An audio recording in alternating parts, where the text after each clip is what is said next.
मेधा शुरू से ही पढ़ने में होशियार और मेधावी छात्रा थी। अच्छी पढ़ाई के बाद अच्छा कॉलेज सिलेक्शन और फिर बहुत अच्छी जॉब।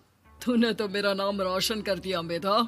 अरे लेकिन ये जो काम करने का तरीका है ना, इसे बदल ले। 18 घंटे काम करेगी तो कल को बच्चा कैसे संभालेगी? तुम्हारी तरह पागल नहीं हूँ माँ, जो बच्चे और परिवार में फंस जाऊँ। मैं तो जिंदगी खुल कर जीऊंगी। सब कहने की बात होती है बेटा, अपने बच्चे का सुख हर कोई चाहता है। वक्त बीतता है और मेधा की शादी हो जाती है। शादी के कुछ सालों में ही मेधा एक सुंदर से बेटे की माँ बन जाती है। अरे यार, मेरी मैटरनिटी लीव खत्म हो रही है, क्या करे? माँ भी नहीं आ सकती, कैसे मैनेज करूँ? ऐसा करते हैं, इसके लिए एक केयर टेकर रख लेते हैं, वो देखा करेगी इसे। मेधा को पति की बात जंच जाती है और वो केयर टेकर की तलाश शुरू कर देती है। एक दिन उन लोगों के घर एक महिला आती है जो दिखने में पढ़ी लिखी लगती है। जी, क्या काम है आपको? मैम, मेरा नाम स्नेहा है। आपका एड देखा केयर टेकर का, क्या मैं आपके यहाँ काम कर सकती हूँ? हाँ, क्यों नहीं, लेकिन आप तो अच्छे घर की लगती हैं, फिर नौकरी क्यों? दरअसल मेरे ससुराल वालों ने मुझे घर से निकाल दिया क्योंकि मैं माँ नहीं बन सकती और माता पिता भी नहीं है इस दुनिया में। तो अरे कोई बात नहीं, तुम लक्ष्य को ही अपना बच्चा समझो और यहीं रहना, और किसी भी चीज की जरूरत हो ना तो बता देना। नेहा खुशी खुशी लक्ष्य को संभालने लगती है। रात को जब मेधा घर पर आती है, अरे क्या बात है स्नेहा, तुमने खाना नहीं खाया क्या? अरे दीदी, आपका बेटा टाइम दे तब ना। अरे तो जब वो सोता है तब खा लिया करो। तब तो मैं इसके पास ही बैठी रहती हूँ। कोई मच्छर या कीड़ा काट ले लक्ष्य को तो अब आप पकड़ो, मैं खाना खा लेती हूँ।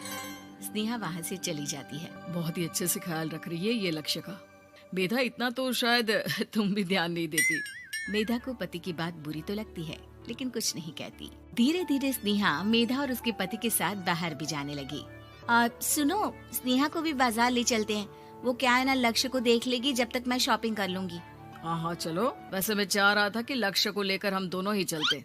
क्या यार, तुम तो फ्री में इमोशनल हो जाते हो, कितना देख लेंगे हम दोनों मिलकर, ले चलो उसे। कार से निकलकर मेधा और लक्ष्य रोड क्रॉस कर रहे थे कि सामने से कार आ जाती है। मेधा का ध्यान नहीं होता लेकिन स्नेहा तुरंत लक्ष्य को मेधा से छीन लेती है। मेधा गिर जाती है और कार मेधा को छूकर निकलती है, जिससे मेधा को खून आ जाता है। पति मेधा को हाथ देकर उठाता है। स्नेहा लक्ष्य को लेकर गले लगाई रहती है। थैंक्स स्नेहा, मैंने तो ध्यान ही नहीं दिया था कि कार आ रही है। स्नेहा का गुस्सा मालकिन पर टूट पड़ता है। अरे कैसी माँ है आप, अगर आज कुछ लक्ष्य को हो जाता तो मैं आपको कभी माफ नहीं करती। छोटा सा बच्चा है, उसे चोट लगती है तो पता है कितनी तकलीफ होती है। पति भी स्नेहा को देखने लगता है कि उसे क्या हो गया।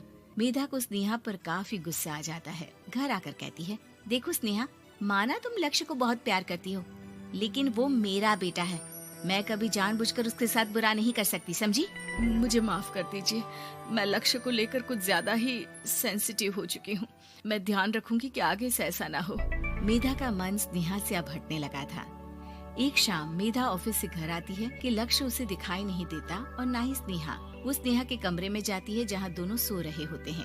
अरे स्नेहा, लक्ष्य को आज इस कमरे में क्यों सुला दिया? दीदी, मुझे नींद आ रही थी, ऐसे में उसे कमरे में अकेले लिटाना मुझे ठीक नहीं लगा।